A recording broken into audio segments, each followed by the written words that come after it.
Olá meninas, bem-vindas aqui a mais um vídeo do nosso cafezinho da tarde. Hoje eu vou estar abordando um pouquinho com vocês sobre o questionário histórico na vida de Batseba. Eu respondi esse questionário histórico tendo em base o livro Women of the Bible. Ele tem todas as mulheres da Bíblia e um pouco sobre a história de todas essas mulheres. Ele é um dos nossos livros base aqui do estudo, do ministério. E foi nele que eu foquei para poder tirar as respostas da vida de Batseba. Minha Batseba não tá toda colorida ainda. Eu tenho tido um pouco de problema com a minha visão. Estou no meio de uma tempestade de neve aqui em Michigan, onde eu moro. E o sol, ele tá tendo sol e o sol tá refletindo na neve. Eu tô fazendo esse estudo para vocês de óculos escuros e eu peço até perdão porque tá meio escuro meu escritório, porque as janelas estão fechadas e eu não posso ligar a luz porque meus olhos estão muito sensíveis. Além de uma crise de fibra que eu tava sentindo, ainda tô com muita sensibilidade à luz.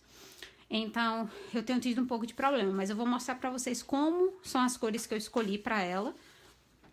Daqui é ela, eu quero colocar a minha Batseba ruiva. Esta aqui é a minha paleta de cores e eu tô utilizando as canetinhas da Crayola e o meu pincel aquarelável pra poder estar pintando a minha Batseba. Então, esse vai ser, vou estar postando pra vocês no Instagram como é que eu tô fazendo. Eu quero muito poder fazer isso hoje, mas vai depender da minha visão, senão vai estar prejudicando. Mas vamos lá, vamos ao estudo. Hoje a gente vai estar falando, como eu falei, da Batseba, e esse é o último estudo. Sua história na Bíblia traz ela como esposa, primeiramente de Urias, depois viúva de Urias, por tudo que aconteceu. Depois se tornou esposa de Davi e a mãe de Salomão. Então, esses são os títulos de Batseba mais prominentes na sua história na Bíblia. Onde viveu e sua época, em qual país na atualidade. Então, a Bíblia conta a história que ela morava em Jerusalém, né? Então, por conta disso, eu coloquei aqui Jerusalém, porque é o mesmo atualmente e antigamente. Então, eu coloquei Jerusalém atual. O significado de seu nome, eu achei muito interessante isso. O nome dela significa filha de uma promessa. Então, eu achei um nome muito sugestivo por conta de ela ter sido aí uma das mulheres que fizeram parte da vida, né, do reino de Israel. Então, eu achei muito interessante o fato de ter o seu nome com esse significado, filha de uma promessa. Descreva sua vida cotidiana e qual o seu papel nas escrituras. Então, primeiramente, como esposa de Urias, ele era um soldado. Então, embora ela tivesse uma vida um pouquinho acima, vamos colocar assim, da média das mulheres comuns, esposas de mercador, esse tipo de coisa, ela tinha seus afazeres de esposa, né? De soldado. Então, ela tinha que cuidar da casa, os cuidados da casa e tal. Como esposa do rei Davi, ela tornou-se uma esposa, uma rainha, né? Uma esposa de um rei. Então, ali ela já passava a estar, vamos colocar assim, nomeando os cuidados feitos a ela pelas servas, né? E como a mãe do rei Salomão, a gente vê relatos nas escrituras que ela passava ali a ser praticamente uma juíza, porque ela sentava ao trono ao lado do seu filho. Então, ela ajudava no discernimento ali de decisões sendo tomadas. Então, assim, a vida dela, você vê uma progressão de responsabilidades muito grande.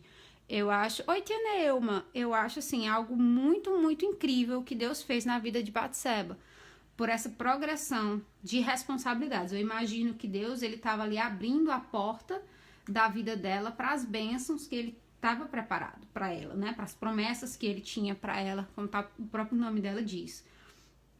Posição social, primeiramente esposa de um soldado, como eu coloquei, depois ela virou realeza ao se casar com o rei Davi e ser a mãe do rei mais próspero na época do reinado em Israel. Então, a época do rei Davi e rei Salomão foi a época mais rica, vamos colocar assim, de Israel. É a época do reinado mais proeminente que Israel já teve até hoje, né? Tarefas diárias: lavar, cozinhar, costurar, quando ela era esposa de Urias. Aí depois, comandar servas, cuidar do filho, no caso, quando ela se tornou a mãe, né, de Salomão. E aconselhar o rei Davi e Salomão, a gente vê em alguns casos, quando ela pede que decisões sejam tomadas ou quando ela aconselha decisões, né? A gente vê isso na história dela. Aí a gente vem aqui para aplicação pessoal. Então, descreva seus relacionamentos pessoais com Urias, né? Esposa do lar. Pouco é falado sobre o relacionamento dela com seu esposo Urias. Oi, Patrícia. Oi, Érica. Bem-vindas, minhas lindas. Pouco é falado na Bíblia sobre essa parte. Mas uma coisa se sabe é que ela estava no seu lar. Então, ela não estava na rua, né? Ela estava na sua casa. Então, eu coloquei aqui como esposa do lar, porque é isso que, biblicamente, a gente pode ver nas escrituras. E a gente tem que sempre seguir, né, o que as escrituras falam. Voltando aqui ao que a gente falou no estudo passado, se ela se insinuou para Davi ou não, a Bíblia não dá nenhuma abertura para essa interpretação. Então, aí vai ir do coração da pessoa que está lendo o texto e só Deus vai poder julgar as atitudes dela, né? Mas a Bíblia não dá, nas palavras utilizadas, nenhuma abertura para pensarmos mal de Batseba, de forma alguma. Pelo contrário, vemos na própria fala do profeta, quando ele vai abordar Davi, ele mostra a ovelha como vítima, né? Ela foi vítima da situação. Com Davi, né? Primeiramente, ela foi objeto de desejo, o que hoje, né, a gente tem, assim, esse medo, esse zelo com a questão do valor da mulher. Então, eu fico imaginando, assim, como ela se sentiu usada, né, por ser esse objeto de desejo desse homem. Segundo, ela era uma esposa devotada. Quando ela se tornou esposa de Davi, ela seguiu Davi, né? Ela não quis ficar atrás quando Davi estava sendo perseguido. Ela ficou sempre ao lado do seu esposo. E ela foi uma esposa amada. A Bíblia é bem clara quando ela fala do amor que Davi tinha por Batseba, da consideração que ele tinha.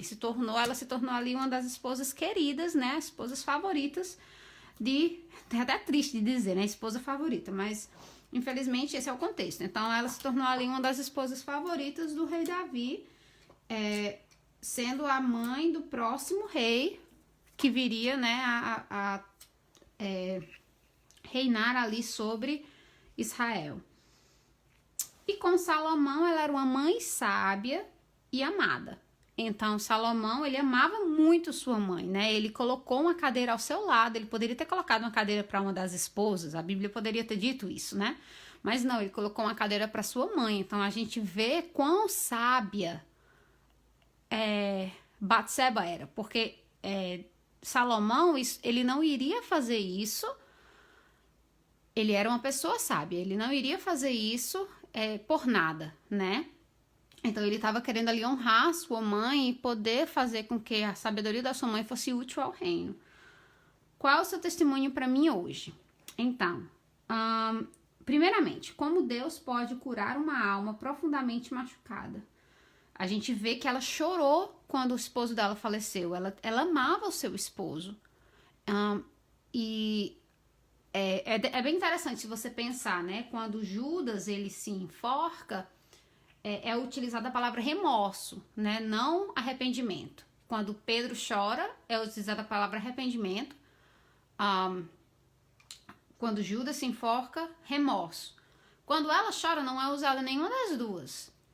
Então, como mais uma vez falando, a gente não vai saber se é um remorso, só que pelas atitudes de Davi,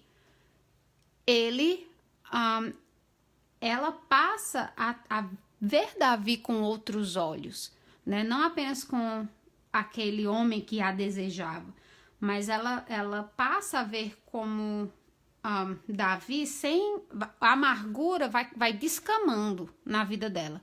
Os pedaços de amargura, eles vão caindo como escamas. E o Espírito Santo nela vai impedindo que a amargura domine, né? Esse espírito. Então, ela vê em Davi o arrependimento real de Davi.